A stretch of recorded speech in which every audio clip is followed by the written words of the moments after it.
Fights are messy, savage, and violent, period.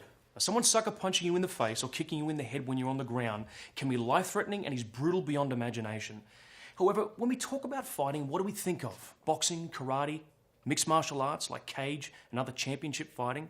Now, these are violent sports that present violence in a realistic way. However, unlike most of us, these fighters are top athletes who have years of dedicated training and experience.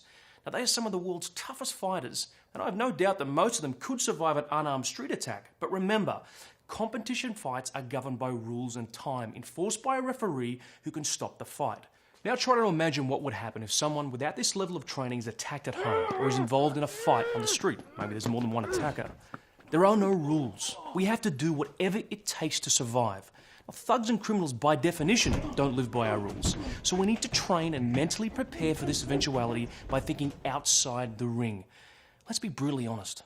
No training can ever fully prepare us for the shock of a violent confrontation, particularly in a situation where we risk serious injury or death. This is where all of our awareness, movement, striking, self-defense training must come together and replicate these realities as close as possible. Remember, on the street there are no rules, and unfortunately we can't tap out.